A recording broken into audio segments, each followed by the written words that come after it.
Baby, don't get too close to the fire. I might get burned a little, but I don't mind. I need your love. Baby, I need you. What's up, y'all? This is Britt Jones with Throwback Country Music. I am so excited. I'm at Grandaddy Mimm's in Blairsville, Georgia, with singer-songwriter, recording artist Tommy Townsend. Tommy, thank you for joining the show today. Man, thank you for having me. Yes, we're excited. I've been looking forward to talking to you. I know you got some really cool stories. Yeah. And I'll explain to everybody, if you hear noise in the background, there are people here at Grandaddy Mimm's. Grandaddy Mimm's Distillery, Moonshine at its finest. But before we get into the distillery and what you and your involvement here, I want to talk about your music career, and just, so we'll start from the beginning. What got you into music in the first place? My dad played music. He actually played here in Blairsville, a local square dance band with my cousins, and there's an annual festival that goes on here every year called the Sorghum Festival. Uh-huh. My dad used to play at the square dances with my cousins, and then I got old enough, and I can never remember not loving music. I guess the first time I heard it when I was 4 or 5 years old. I love music, and I started playing drums actually when I was 5 with my dad and my cousins at the Sorghum Festival. Oh, that's cool. And it was. I remember I was too short to reach the pedals on the kick drum and hi-hat, so they would just set me on a stool and set me a snare drum, and I would keep the beat, Oh, that's awesome. And but I've just, and that's, like I say, started drums was my first instrument, and then when I got older, my parents bought me a set of drums, and I had my own little band and stuff, but I've always just loved music. I've loved beats. I still to this day I'll go down the road, pat the steering wheel or whatever, and then I guess I was about 12, 13 years old when I got into sort of singing. And how that come about was I was playing drums, and me and a couple other friends of mine here was going to back this girl at a talent show. So we practiced with this girl 4 or 5 times. It come time to do the talent show. Somehow she backed out. I don't know why. I can't just like keep saying I'm a young kid, in middle school or whatever. So it's like for some reason I was like, well, I'll sing a song.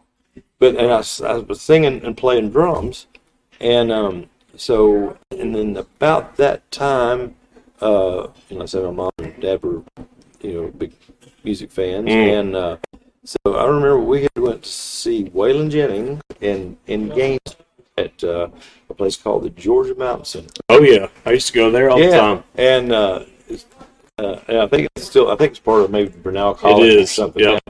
But anyway, I remember seeing that show and just the energy of Waylon's music, and everything. And how old were you about this I was time? about around 12 years old. Okay, yeah. And just the energy of his music, and then mom and dad bought me a bunch of his records, and then I got into Hank Jr. and kind of the outlaw. Oh yeah, I always loved that, and the energy of it. And then in high school I had my own bands, and met Waylon when I was about 13 or 14 years old at Lanierland in Cumming, Georgia. Oh, I used to go there all the time. Yes. Yeah. So, and Hell's Angels did security. Did they? At that time. And my dad was talking to one of them, and he says, well, bring Tommy down here after the show. He loves kids, and I'll take him back there and meet him. And I stayed back there, I don't know, probably 30, 45 minutes. My mom and dad was getting worried because at that time, I don't think Waylon had the best reputation in country music or whatever. But I remember him being so nice to me, and sitting on the bus and talking with him. And so every time, I don't know, when they would come around the area, Chattanooga, Lanierland, Atlanta or something, we would go see them and gotten to know the band and the crew and all that. And so I was, this was probably I don't know, 17 years old. Yeah. I'd given them a tape or whatever. And so when I was a senior in high school, Jerry Bridges, which was the band leader at that time, and bass guitar player, and was producing Waylon's records at that time, took me in the studio in Nashville to record some stuff. And and while he was doing that, Waylon was hanging around the studio, and so he'd be in the lobby on his poker machine. He'd like give some orders and just because he was there. Yeah. And and then later on, Waylon and Jerry got involved, and they co-produced the record on me, and up until the mid '90s. Yeah. And I had, and my family had moved to Nashville in '95, and did that, and then not long after that, Waylon, started getting not feeling well, and then he passed away in 2002. So that record just laid around. Waylon was playing and singing on it and all this. And so I guess it was 2021, my manager and good friend Craig Campbell, not the singer, but Craig Campbell in the music business, was talking to Chuck Rhodes, and Audium Records was signing some new artists. And so he had got me a meeting with him, and I thought, okay, well, I'll go down there, and there'll be 8 or 10 people in there, and they'll say, oh, it's good and everything, and then they'll give you 20 reasons why they can't sign you right now. Oh, yeah. So anyway, but when we got to the meeting, it was just me and Chuck Rhodes and Craig. And so they wanted to sign. I mean, like on the spot, right there. Like they were serious. Yeah, they were serious. Yeah. And we decided, well, we'd work everything out. And so I guess it was in another meeting a few weeks later. It was talking about songs, writing songs, playing, picking out some stuff to go in and cut. And Craig had told Chuck, he said, well, Tommy has an album that Waylon Jennings produced, and his bass player Jerry Bridges. And so Chuck's like, you got what? Yeah, I said, I got this record that never was released. And he said, can I hear it? And I'm like, yeah. So I had to dig it out of the basement. That's so cool. And so I took it down there to him, and he called us back in a few days. He goes, can we release this?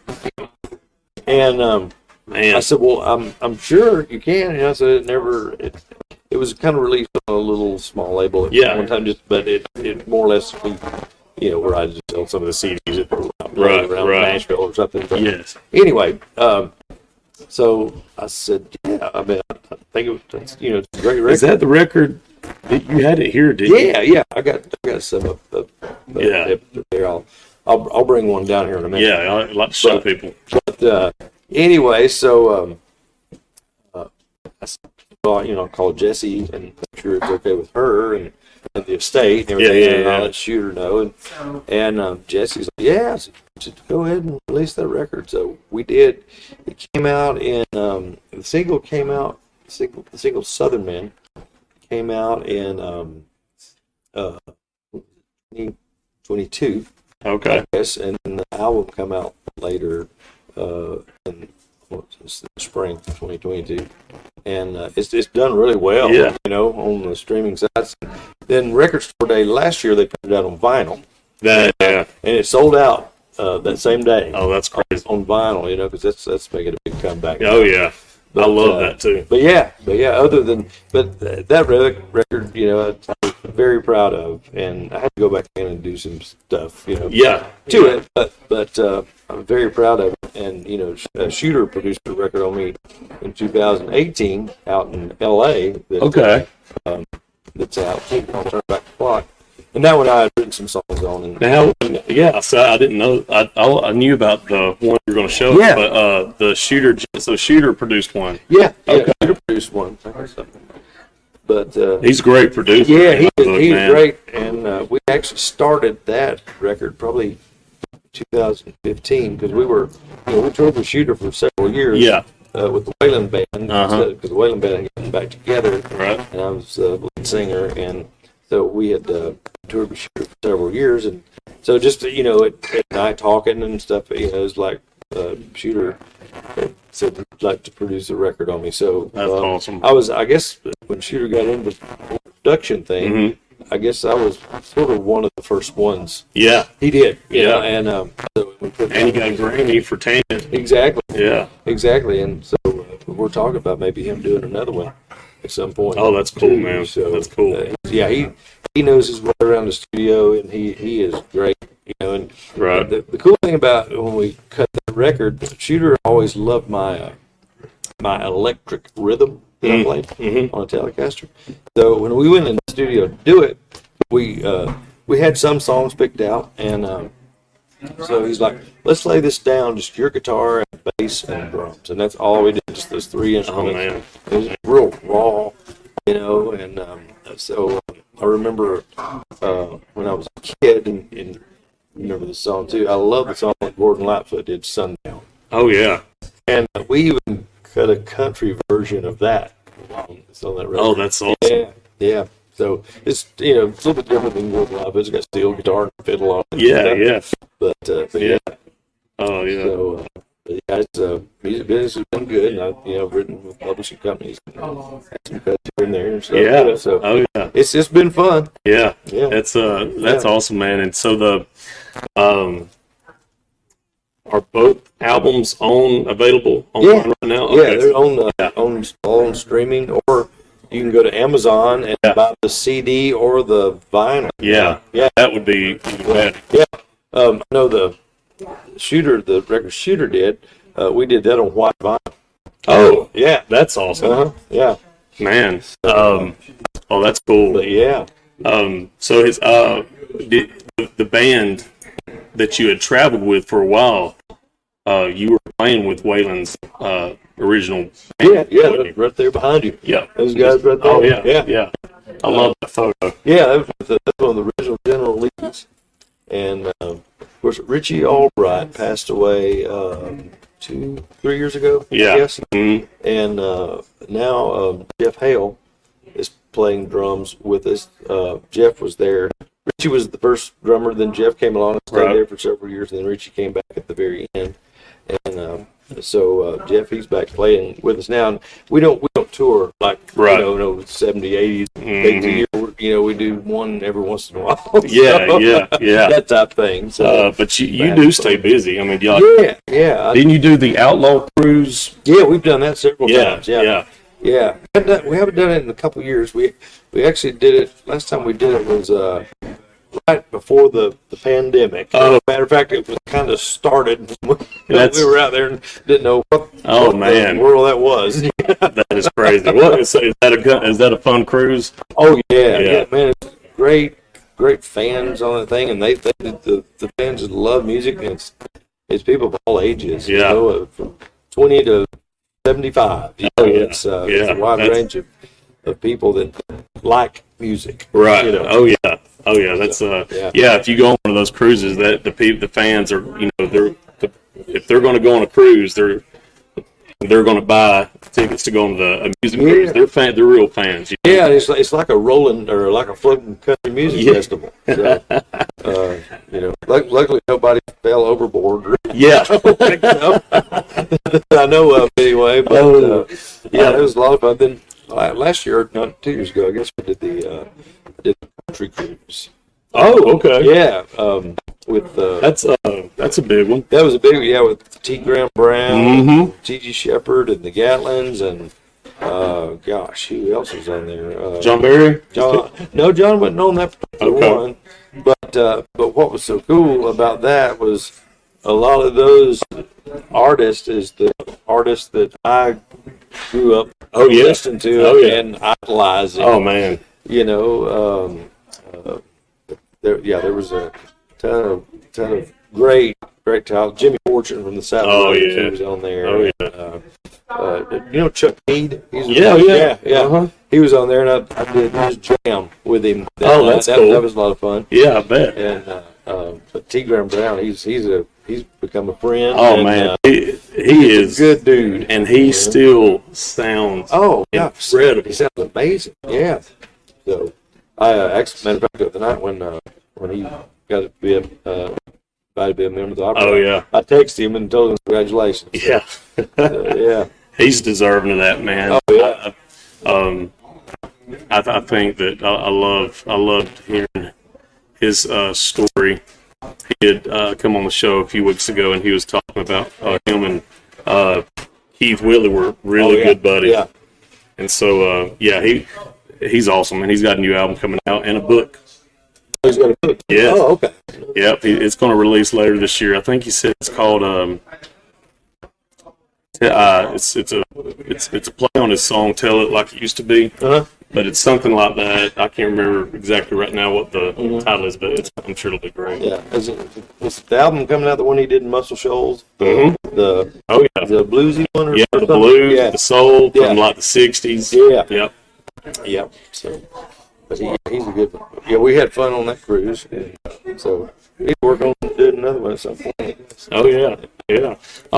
What you got going on this year? I think there's a big show in Franklin, right? Yeah, in April the 5th, the Waylon Band, we call it Waymore's Outlaws now. It's kind of a combination of the Wailers and the Waymore's Blues Band, the big band that Waylon had before he passed away.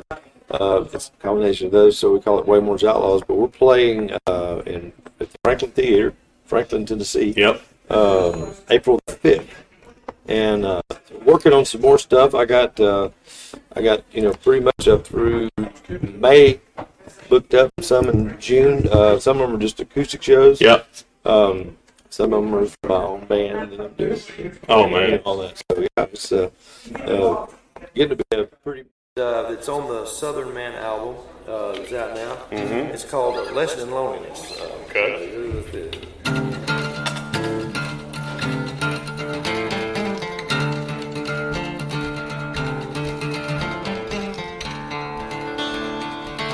I didn't bring you roses, I didn't kiss you goodnight,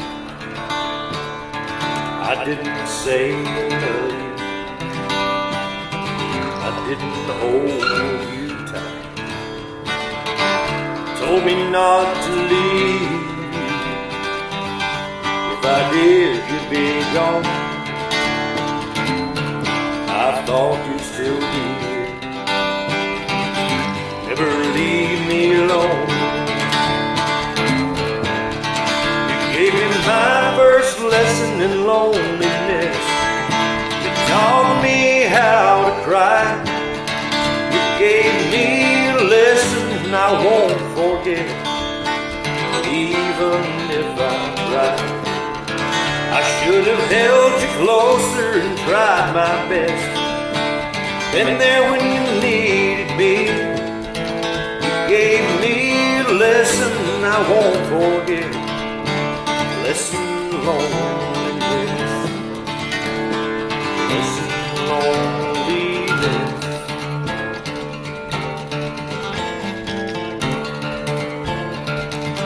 Now I know how lonely it feels. I was a fool for leaving you. Restless nights and more than I could take. These tears are for real. I can feel the pain inside. I feel cold and alone. Now I know how lonely it feels. I just can't go on. You gave me my first lesson in loneliness. You taught me how to cry. You gave me a lesson I won't forget, even if I tried. I should have held you closer and tried my best. Been there when you needed me. You gave me a lesson I won't forget. Lesson loneliness. Lesson loneliness.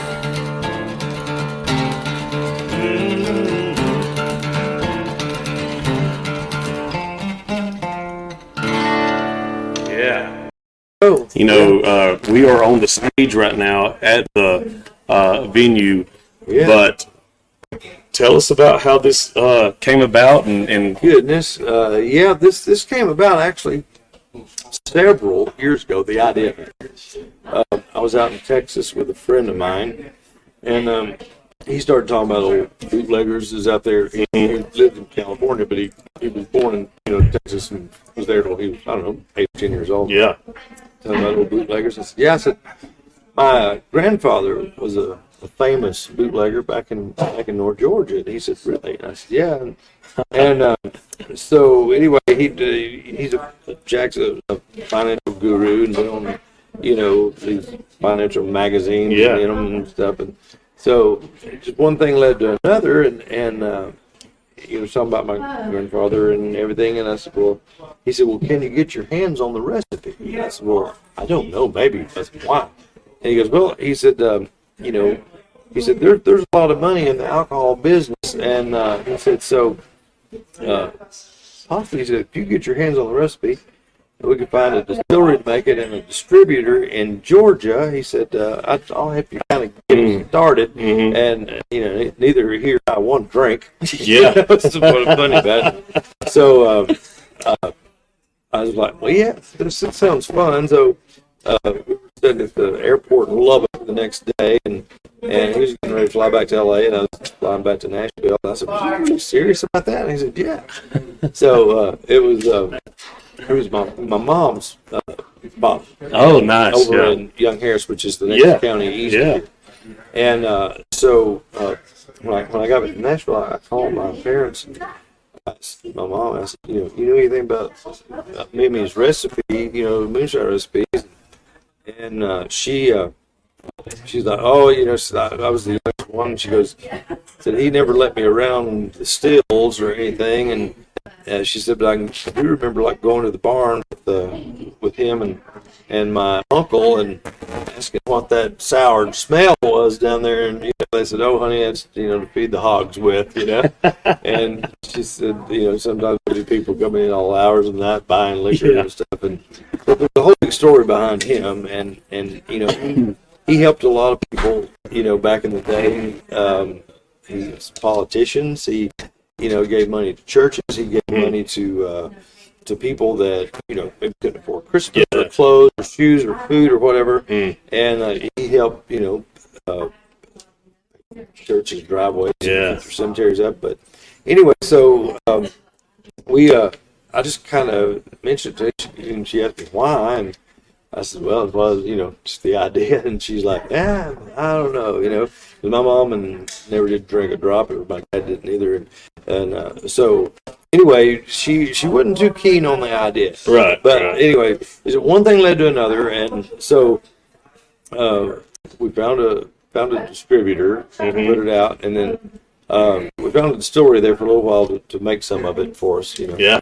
And so we actually put it out and, a little bit in like 2013, something like that. Not, not much. But then we put a distillery, because all the laws were changing in Georgia and as all the other places. So we put the distillery here in 2016, and did a few cases a month. And at that time, you could only sell it to the distributor and do tastings. Well, as it went along, the laws were changing, and then it got to where we could like sell a bottle per person per day, and then it got to where we could sell 3 bottles per person per day out of the distillery, and now I think it's like 6 or something. So if you probably buy more than 6 bottles, you probably got problems. Which happened party or something, but. And then we're distributed in 6 states now. 6 states. Yeah. So it's Georgia. We're in Georgia. We're in North Carolina. We're in Florida. We're in Kentucky, Illinois, and Arizona. We got Arizona from the Outlaw Cruise. Isn't that something? Actually, yeah. And we got more states that's interested in it. We just want to, we want to try to, build a graduate, because you don't want to get. Because we do it in small batch. Oh yeah. And we don't want to get too big for what we're doing. Yeah. So, we do it all in the back. We do. Yeah, it's all here. Yeah. It's all here. Yeah. And So, we, gosh, in 2023, I think we probably sold 17,000 cases, something like that. Wow. And so that's huge. What was just a hobby, Mm-hmm. it became a full-blown business. So now I don't know which one's the hobby, if it's the music or the distillery. But no, it's doing very well, and we got a great staff of people. And, so I could be gone, and it can just run. And it runs smooth. Yeah. The venue, I mean, it's beautiful in here. Yeah. I love the everything that y'all done. Yeah. The woodwork. This was an old. This was when I was a little kid. This was it's called Gold Kist. It's like a farmer's mutual exchange or whatever. And I guess it was probably like the 70s, 60s, 70s Tractor Supply. Oh yeah. But I could, like, where we're sitting here, they used to have feed and fertilizer in here. Yeah. And they would take it out that you could back up to that door. Oh, the door was wider. It may have even been like a garage door or something. Yeah. And you could, load your truck right out there. And then, but this is the original beams that was in here. The original floor that was in here. And then this building right here was built in the 1940s.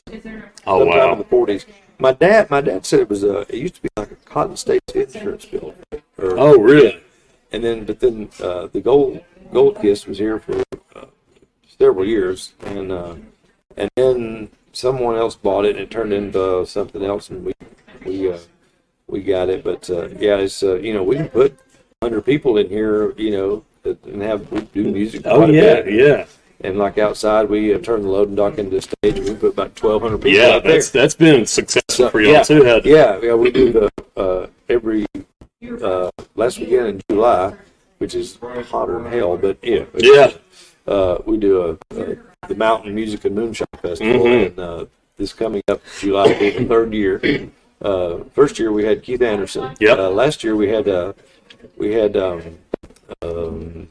Eagles tribute band called Seven Bridges. You may know they were great. The thing about it come a tsunami through here. I remember that. And then they didn't get to play, but they had their shows had gotten rained out the previous 3 shows, and their tour manager's like, we can come inside and stuff and play and do an acoustic thing. So they came in here, and it took everybody about an hour to move everything around. Right. They had all the drinks and everything outside, and so they sit around this stage here and play for about an hour, and man, you couldn't even walk with people. But and this year, July the 27th, I think it's the date, we're having Wade Hayes. He's the headliner. Yeah. So he's a good guy. Yeah. I got to know him some, so we're excited to have him. Old enough to know better. Yeah, and dang, a good guitar player. He is a great guitar player. And so we're excited to have him, and then we're opening up another location over in Dawsonville, Georgia. Yeah. Probably in May. Okay. So we'll be able to have music over there too. And y'all been working on that. We've worked on that about a year. Yeah. So that's all coming to be, and so we'll be opening that probably mid-May. Oh, that's fun. Over there, so it won't be near as big as this, but I think it'll do very well. Oh, it will. It'll definitely do great over there. But yeah, we got about 10 different moonshine flavors. We do a whiskey and a vodka and a sorghum rum, sorghum cane. I've had it. Yeah. Yeah, I've had. It's a spiced rum, but it's just different. I liked it. Did you? Very much. Yeah. Let's see. I have had.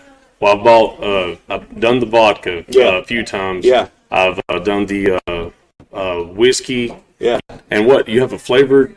Yeah, peach whiskey. Yeah. Yeah. I've had that. Yeah, that's one of my favorites. And I've had the is it citrus or what? Yeah, citrus vodka. Yeah, I've had that. We as have well. one called raspberry guava. That's a different one. I don't know if you know that. I have not, but I did. Yeah. I tasted it. So Yeah. it's real good. But we got anything in the moonshine. We got everything from 140 proof down to 40 proof. So something for everybody.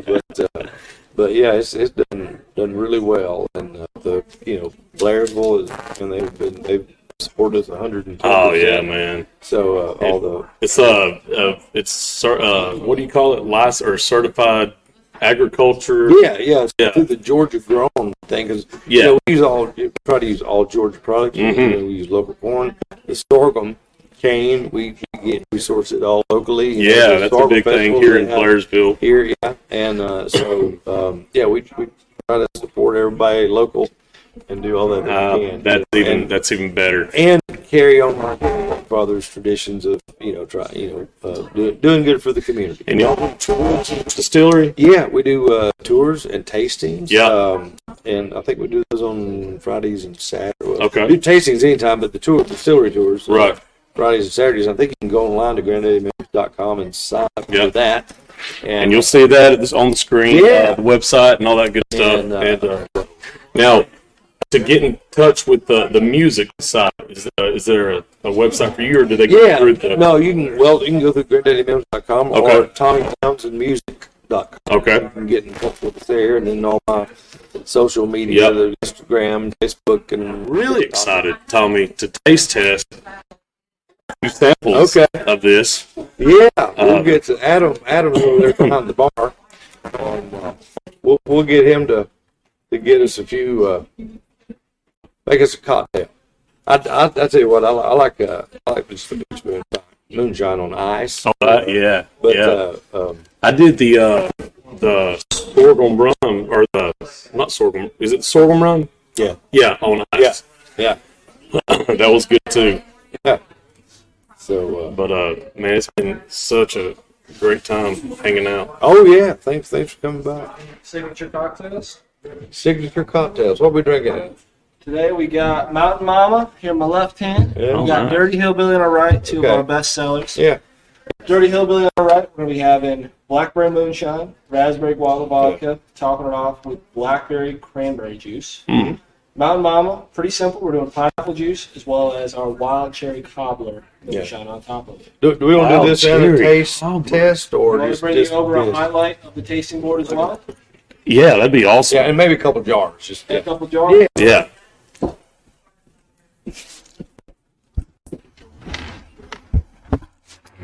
I didn't know y'all did like the mix. Y'all did stuff like that. It's funny, and anything you mix moonshine or vodka or tequila, you mix moonshine with. Oh yeah.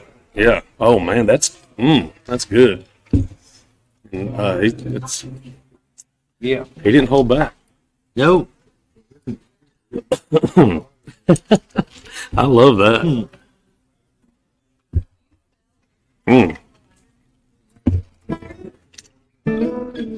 Oh yeah, that's good.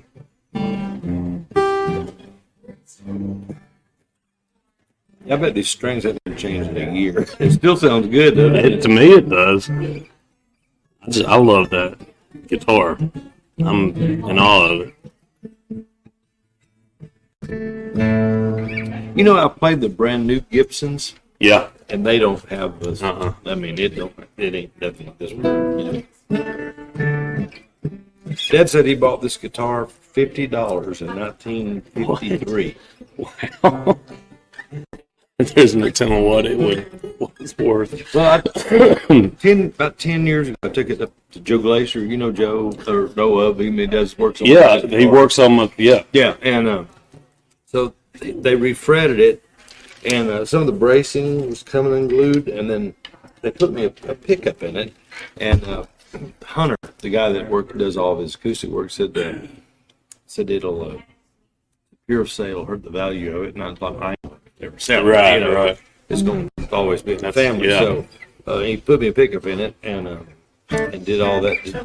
I didn't. Okay, there's a pickup in it. Yeah. Okay. Yeah. If I had. Do you play that out loud? Do you take it? Okay. I didn't think. I figured you did. I mean, I might bring it down here. Right. Yeah. No, take it out. Okay. I didn't know there's a pickup in until you just said that. That's cool. Yeah. He said about 2 years ago. He said it's probably worth $7-8 grand. Goodness. But yeah, this trainer is old as they can be. Feel the grit on it. You're welcome, Black. Oh, let me touch this thing. Yeah. This is golly. We're going through a highlight of pretty much everything. Oh, got a little spillage going on. Normally these come with 8, but we went ahead and did 10 for Oh boy. because we just got so many highlights. But I also got it all mapped out here for you. Okay, yeah. So we're going to start out 1 through 3 is going to be all of our shines. That's our base for everything. We got 140, cool. 100, and our barrel age. Yeah. Pretty proud of that product. And then we're going to go through. We're going to hit our Peach 96. We're going to hit the Raspberry Guava, which is going to be in that dirty hillbilly you're enjoying right now. We got our Apple Brown Betty, probably one of our original best sellers. Both of the Georgia Creams, which we can't seem to keep up back here. Yeah. These out these front doors. Where do people? Where do for coffees and stuff? Is that the So the main thing? You put it in your coffee. A lot of people will enjoy it over the rocks, kind of just neat. Oh. People that bake with it too. We have a guy who comes in. He'll make waffles with it. Okay. Oh, really? I didn't know that. People put it over their ice cream. Funny enough, so you can put it really anything you enjoy cream. with. Okay. Okay. That's cool. And then last two, wanted to make sure you got some dark spirits for you too. We got our peach whiskey, and we have our sorghum rum. Okay. Nice. There you go. Enjoy, y'all. And did you guys want to get you a couple jars too? Yeah, just slow. Okay. So one is the mule kicking. Yeah. Is that how it would? That's that 140 Okay. proof. That's yeah. And do the customers get to see this? Yeah. Okay. Yeah. Matt, get a shot of this. And so when you come to Grandaddy Mimm's, you will see, like if you do the taste testing, it's got it on there. That's pretty cool. Yeah. Did you get it?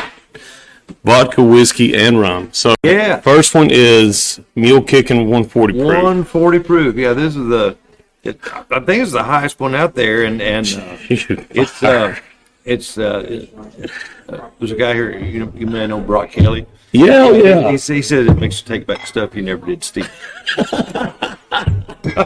Now I see him at the fairgrounds a lot. Oh yeah, he's a big country music Yeah, fan. oh yeah, he's a big country music fan. But yeah, y'all want to try? Okay, this is the one. This right, Adam. The next one's the 100. Yep. Next one should be Yeah. 100. So these two right here are actually the original recipes. Oh. When my grandfather made it, and the family. Yeah. It was around 100 proof somewhere. So, of course, being with the federal government, you got to keep it at 1 proof Right. all the time. So, but the reason we did a 140 was it's people's perception of moonshine. They think it was off the chain strong when it was really, old bootleggers around in the mountains, it was around 100 proof. But the 140, we just catch it out of the still and don't cut it as much. We cut everything with spring water from my parents' farm. Oh. It's another. See, that's even cooler. Did Did you get all that, Matt? Yeah, down there. So we haul the water in and cut it with it, and but yeah, this is the 140 proof. That's the original recipe as well, and this is the 100 proof. But yeah. Or did you want this one? No, you go right Okay. ahead. Cheers. Cheers.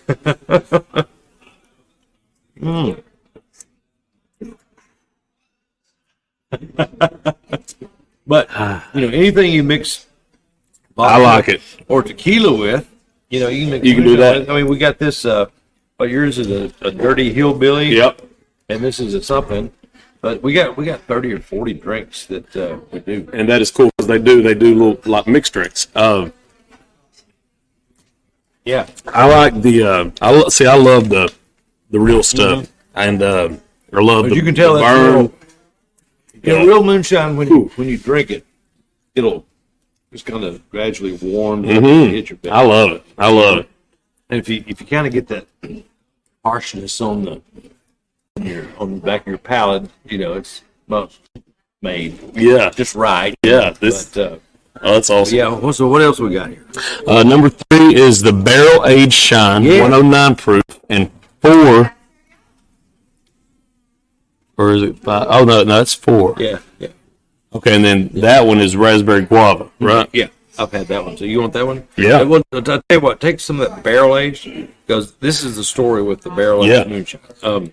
When my grandfather and stuff, when they had extra liquor, they'd put it in some oak barrels and age it for a while. And they instead of charred, they called it chartered for some reason. That's what my cousin told me that they would call it. And so a few years ago, we started having extra liquor, and so we put it in bourbon barrels. Used bourbon barrels, and in the middle room there is a barrel room. We got how many? 84 barrels in there now. 80. And so we've released a few. And actually, you can get it at Hiawassee Beverage up there. Yeah. They said they bought a whole barrel a few months ago. Did they They really? bought a whole barrel. We bottled it for them, and some other liquor stores did too. But yeah, I want you to do that one because Okay. But that one to me is really good. All right. Here it is. The Barrel Aged Shine. Yeah. 109. Yeah, we put it in the barrel about 120 proof, and it comes out around 109. Do you get the bourbon notes? I do. Oaky, I do. You know, the oaky flavor and the caramely kind of. I taste that. Yeah. Yeah. Back in. Is there any truth to when you're taste testing to when you take the shot to Yeah. exhale and yeah. Yeah. That makes the burn. That's what I've been. So, I mean, you can have the raspberry guava one too. And that's okay. So this is raspberry I guava. think so. Number 4. I don't see it. No. Oh, peach. Oh, 96. peach. Oh, yeah. That's my favorite one right there. Or do you want that one? No. You go right ahead. I've tried them all. I bet. Yeah. Oh, all right. This is the I'll sip on this drink. peach. Mhm. Oh, I like that. 96 proof. And what we kind of do is set ourselves apart. Man, yeah, that's a high. That's a Is big proof. is large make it high proof. Mhm. And that's another one of my grandfather's Oh, okay. recipes. Yeah. The peach. So Mm. you know. Yeah, that's rare that you see the flavor that's Yeah. there in the 90s. Yeah, exactly Especially right. for Yeah. that. And you get the burn, and you get the little bit of flavor. Back when old timers made moonshine, of course they didn't really make it for taste, but they get peaches or apples or whatever, and you wouldn't you didn't get a big peach flavor or fruit flavor. You Right. kind of got it on the back end a little bit, but you didn't just wouldn't overwhelm. Right. Yeah. So that's what we did. I feel like that would be good on ice. Oh, it is. That's my favorite thing. Just on ice. Just put that on ice, and it's great. Mm. But we got what have we got? Raspberry guava. Oh yeah, that's raspberry. Try if you try that one. That's good. And this is right here. Yeah. I love these little boards y'all got. Yeah, we well, the guy was actually just in here that made these. Oh, And, wow. Yeah, he was sitting back there, and he and his wife made them from staves, barrel staves. And so when you come here to the distillery, if you want to do a tasting, you get you pick 8 flavors, I think. Oh, okay. Yeah. And yeah. that's like all equal to a shot, I think. Is what that amounts to, Mhm. So that we're not going to get you drunk. Yeah. Oh, here it is, raspberry guava.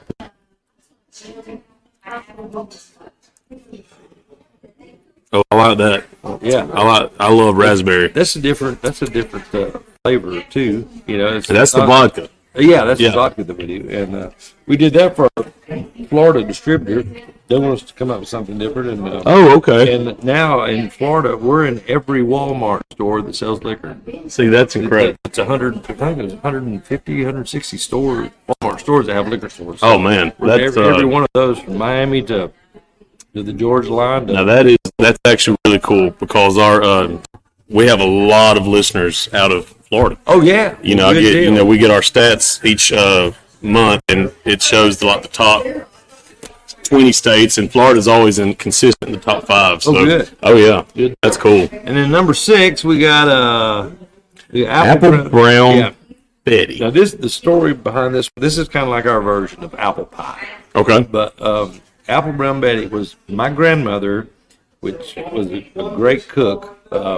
She made this Apple Brown Betty recipe every Christmas. Oh. I remember calling it when I was a little Apple Freddy. But anyway, it was fried apples with cinnamon and sugar, a whole stick of butter, and a fried crust on it. So she'd make that every Christmas.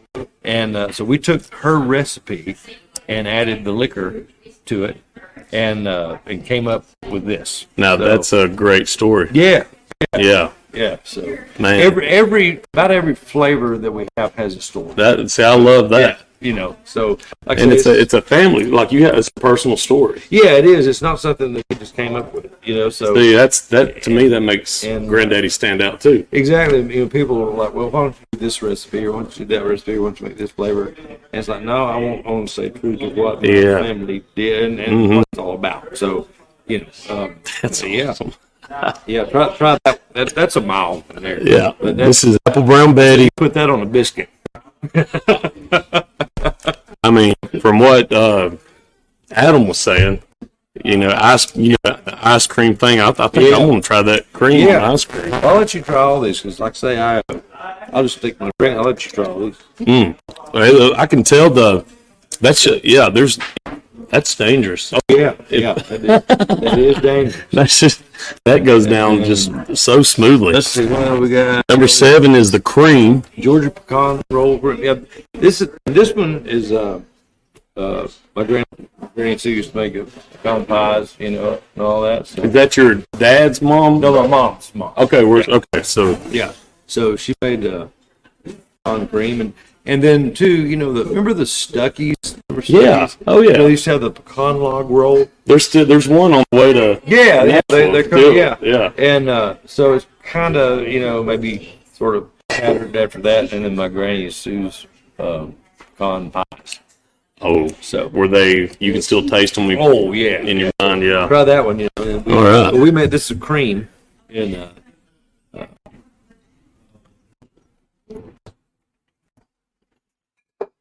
Oh man, it's pretty good. Isn't it? yeah. That's and Adam, who works here, Yeah, was he's talking about the like coffee. Yeah. See, I've done tastings for years, but I've never bought the cream because I've just always been like, I just want the moonshine, Yeah.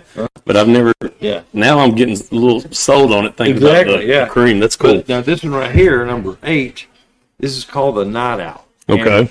And this is kind of our thing, but this is the one of the biggest selling mixed drinks here at the distillery. So people got to ask us, man, why don't y'all bottle it? And so we did. It's kind of a caramel macchiato type thing, and so we started bottling it back in November of 2023, and it's become one of the biggest sellers. That is crazy. It's like a 35 proof, like a Bailey's or something like that. So yeah, try that and see what you think. I have to drive Britt home. Yeah. Oh, I love that.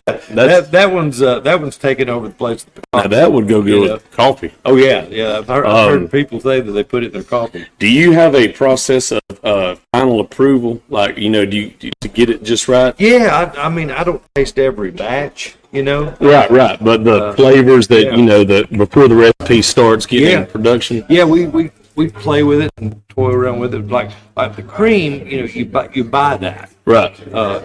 It comes in a box, Yeah. a bag, like the wine boxes. Yeah. Except it comes in like 250-gallon wine box, and it already has alcohol in it. So, but what we do is we'll proof down our moonshine to the proof that's in there, like a 35 proof, and so it has our own taste to it. It's not just generic alcohol. And then the flavors that we use is all natural flavors. There's no artificial nothing in any of this. I mean, it's gluten free. Oh. Yeah. See, I love that you're telling all that. It's all natural flavors. It's gluten free. Yeah. And so, if you're allergic to gluten, you try it, and you have no problem with it. But yeah, that's cool. The Night Owl that's becoming one of the. That is delicious. And you can get, like I say, all the liquor stores in Georgia and Florida, Kentucky, and we're just now got in North Carolina, so we're working that stuff. I've seen you at the one in Murphy, North Carolina. Oh yeah. And, then what we got here, number 9 is what? Peach whiskey, 85 proof. Oh yeah. All right, because y'all, it's more than moonshine, y'all. They do vodka and whiskey and rum. Yeah, and that's a young whiskey. We have a 5-year age whiskey, but that's a young whiskey that we put our natural juices in. That's delicious. Yeah. I like that one over ice too. I would say I'm a whiskey fan, and I love that. Yeah. And then, That's good. and then last but not least was the rum. And you've had Sorghum rum, I have. Sorghum rum, I've bought a whole bottle of it. Yeah. I keep all my bottles too. My bottle of, and Matt's seen it. You know, I have it out there by my fire. Yeah. I have the sorghum rum. Yeah. Sorghum. While I'm doing this, why is Blairsville? It's known for the sorghum festival and sorghum. Yeah. It's a huge thing. Some people might be like, "What is sorghum?" Yeah. It's like sugar cane. Yeah. Except that, of course, the climate here is not warm enough for sugar cane to Right. grow. So it's sorghum cane. And sorghum is like, I guess it's like, northern Georgia, North Carolina, Yeah. Tennessee, Kentucky, Yeah. on up to in the South. Yeah. But yeah, it's a little bit different. The cane's it's a different taste than sugar cane, And what they do is they grind it up and they do sorghum milk around here, and it turns it into like a molasses You're right. Yeah. thing. And so we take the sorghum, the molasses, and ferment it. And the rum is different. It's not a mash. It's called a wash. Okay. So what we do is we take the sorghum and the spring water and these enzymes and nutrients and everything and make a wash out of it and distill it. So That's awesome. and it really, and what's so funny with when you distill that, it really comes out high proof. I mean, like 180, 190, like when it's Wow. running out, and it'll hold the proof for a long time Oh, before it drops off. yeah. Yeah. So it's clear, but And this is the sorghum rum is 92 proof. yeah, it's 92 proof. So we're proud of our high proof. Like, I am too, because we talk about that when we go looking at expensive whiskeys and stuff, and we're that's there. I'm seeing it with my own eyes. Yeah. Y'all are y'all are ahead of the game. Yeah. with that. And that's awesome. like I say, when everybody's turning right, we try to turn left. And so, Oh, I love that. yeah, I it's did that. got a distinctive It does. flavor to it, and the story Yeah. behind that is during the war, World War II. My grandfather would go to Hughes's sorghum mill in Young Harris when you couldn't get sugar, because sugar was rationed Oh, at that time. So, the story is that a lot of people that had the sugar stamps were selling the sugar stamps to bootleggers so they could get the sugar to make the mash, and they were getting caught. Well, my grandfather went to Hughes's sorghum mill and decided, well, I'll fly under the radar and I'll just get sorghum syrup to sweeten the mash. And so he would make moonshine out of sorghum, syrup. But we took it a step further and just made a rum. There's a story behind that. now too. that's cool. Yeah. That's cool that he. It's almost like he was a pioneer in that. Oh, yeah. That kind of. And I'm sure in other areas of the country that they did that too, But yeah, he was, that's awesome. Yeah. Man, Tommy, this I have so enjoyed getting to know the story behind the distillery and behind you. And speaking of behind you, I wanted everyone to see this picture of. Tell us who all three are in the big picture. That was Jerry Bridges and myself. Can you get that, Matt? I was about 21 years old there when they first started working with me. So Oh man, that was then, I can imagine what the legend is saying. I can actually remember what the story was with that. Is we were cutting a song. It's called "How High the Tree Will Grow," and so it's kind of. I remember I was trying to do the vocal on it, and I wasn't getting it like I should. Yeah. And so Waylon was telling me how to approach it, the song. And that's the lyric sheet right there that Jerry's holding. And so that was what. That sent chills over me. Yeah. I am. Yeah. But he was telling me how to approach the song to sing it. That's wow. That sends chills over me. Tommy, I am a country music nerd. Well, me too. Yeah. And I just to see that expression on his face and you saying what he was telling you, Golly. Yeah. Did you ever? I mean, I'm sure you did. But it was I know back then everything's moving so fast. But did you ever just lay in bed not thinking, damn?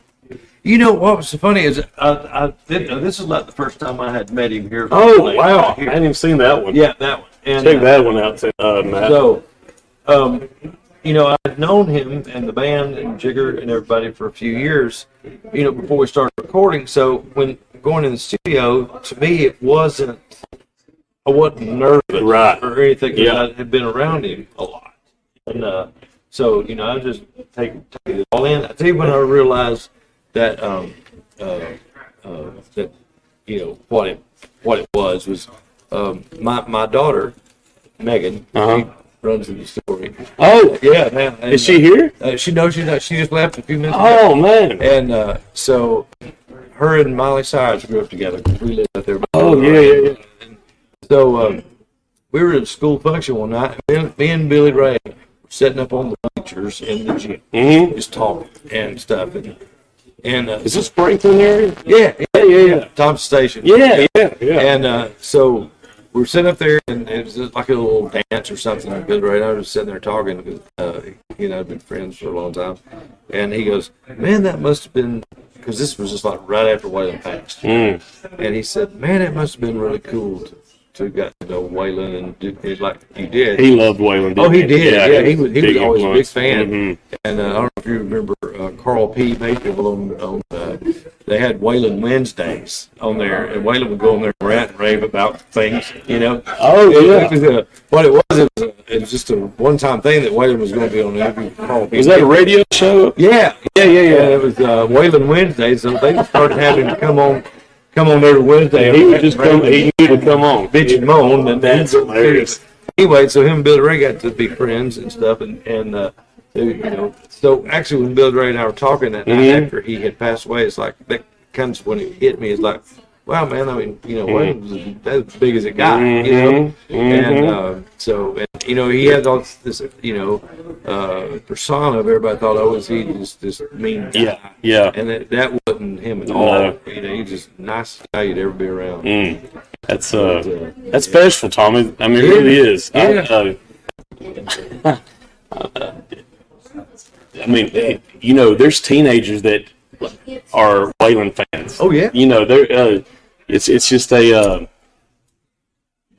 the Outlaws. Yeah. You know, but they, I mean, there's young people that that listen to Waylon. Oh yeah, it's funny, you know, like say when we were, you know, playing with Shooter all the time. There was kids from, you know, 20 years old up to the 75. You know, 80 years old that come to shows that wide range of, you know, the older people knew him. Their kids and grandkids. Oh yeah. Grew up. Yeah. You know, listening to him. So it's a cool thing. It is cool. And then right back over there behind you, that one picture up there, that's actually right there? That's actually Willie Nelson's 4th of July picnic. And man, you went to that? Yeah, get that, man. That's when I met Jerry Bridges. Oh, that day? That day, yeah. And then the one next to it over here, which is the other way. Well, that one either way. Yeah, that one over there. That's actually probably the last show that we played before the pandemic, and that's in Mesa, Arizona, and that's part of the Phoenix Hills Angels chapter that came to see us. Oh wow! Yeah, and is that when kind of this was that part of the Arizona being a part of Granddaddy's? No, that was actually before that. Actually. Oh, okay. Yeah, well, nope. That's probably no. I'm sorry. That's about around that time. Wow. Oh man, this is the record. That's the record. You can help. Oh, look at that. And it's vinyl, man. That's Waylon Jennings introduction. I have a record player. I collect records. Yeah. My wife got me a record player a few years ago, and it's one of them little console record players. Yeah. The big old knobs, and I said, yeah, that was the biggest thing going around in the 70s, you know. And it sounds good. But actually, this album cover, the label actually was looking at our distillery, and they said, man, can we come down there and shoot your album cover? Oh, really? Yeah. So that is actually sitting right here. Oh, it is? Yeah. I see it. Yeah. On the right here. Oh. Yeah. You know, and just looking on the coffee table right here. looking at the tattoo. Yeah. I wonder what Waylon would think, knowing that so many people have went for that symbol. Oh, I know. I mean, that's cool to me. Oh yeah, and they you know, Jigger told me, or somebody told me that at one time his logo was bigger than the RCA Victor. Oh, logo. wow. And it's still, I mean, so somebody saw that here. I don't know, it's been a year or so ago. Said, so you got the Wonder Woman tattoo? I said, no. But it's funny. We played City Winery. I guess it was back in Nashville. Right? Oh yeah, that's a cool venue, man. And so we all went and got tattooed, Flying W tattoos. So that was pretty cool. That's the symbol, man. Yeah. And the hats. It's just crazy because I still see that on so many people. Oh yeah. It didn't hurt a bit. I love it, man. But yeah, that was made here, and then on the back is that was made in our barrel room, which is in the middle room back here. Oh, man, look at that guitar! Yeah, golly, yeah, that's one of the guitars. And Terry Langford made those guitars. Well, the first the one that Waylon played there, you know, in probably the 70s and part of the 80s. Yeah. I think I'm telling this right. If I'm not, somebody can correct me. But Richie Albright, Whalers, bought Waylon the guitar, a '53 Telecaster, for $40. And there was a guy that was working at the venue where Waylon was playing out in Phoenix that made saddles and chaps and all that. And I think he was a janitor at that club, and he made that leather cover for Waylon. I think Richie said they paid him $45 to do the cover. What? On the guitar. Wow. And then Terry Langford in Franklin, Tennessee, made the later ones. Terry made the one that that's on the Dukes of Hazzard. He made that one, and then he made like 6 or 8 of them. You know, Waylon played. So, man, but yeah, that's awesome, Tommy. I love the cover. That's a '67 Telecaster. That's beautiful. Yeah. You ever play it still? Oh yeah, I take it on the road. Okay. I play with the Waylon band. Yeah. I take it with me. And that guitar strap, I'm telling you.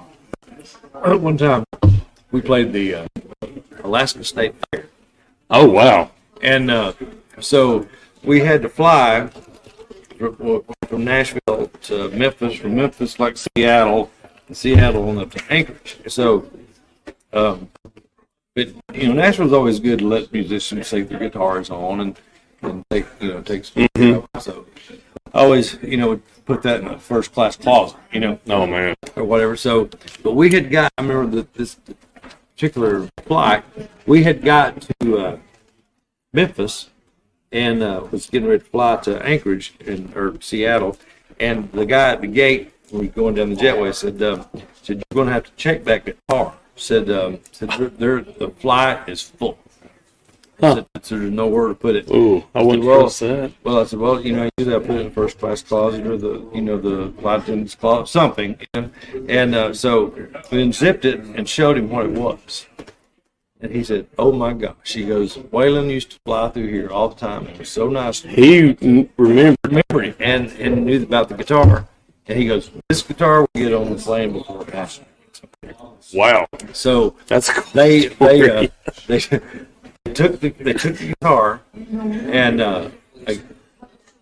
flight attendants got it. It rode in the cockpit with the pilots.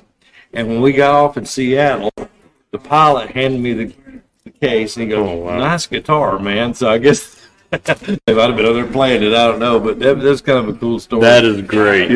But Man. It was kind of cool that they handed it to me in Seattle. No doubt. Yeah. Anyway, Tommy, thank you so much. man, This has been has been a really great time. I'm glad you came. I'm glad. I had fun too. I love hearing your story of music We're in just I do, man. I love hearing about you. I mean, I've heard about you a lot, but now that I've actually got to hang out with you and know your story, I think it's just it's awesome. Well, so just trying to make it through. Well, I appreciate it, and we'll see y'all next time. That's Tommy Townsend. Be sure you check out all the links and go listen to his music and buy his music. Thanks for having me. All right, I'll see you soon. You bet.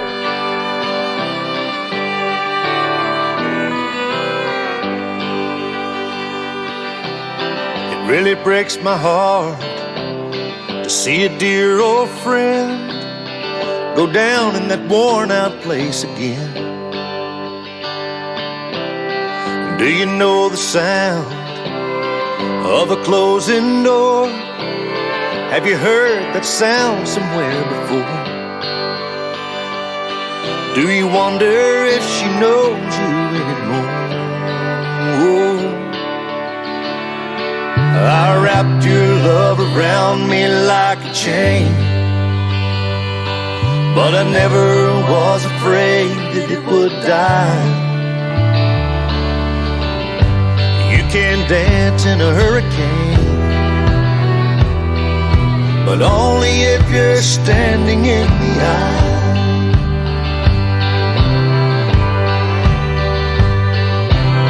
Where did you learn to walk? Where did you learn to run away from everything you love? Did you think the bottle would ever ease your pain? Did you think that love's a foolish game?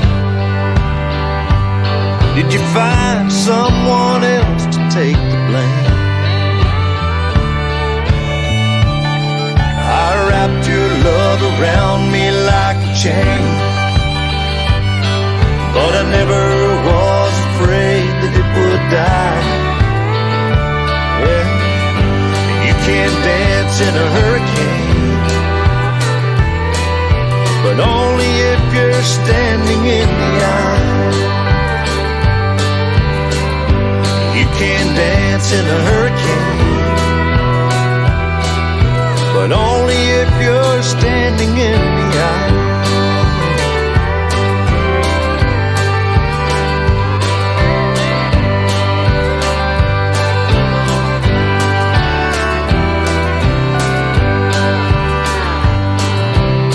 I am a sturdy soul, and there ain't no shame in lying down in the bed you made. Can you fight the urge to run for another day? Yeah. You might make it further if you learn to stay.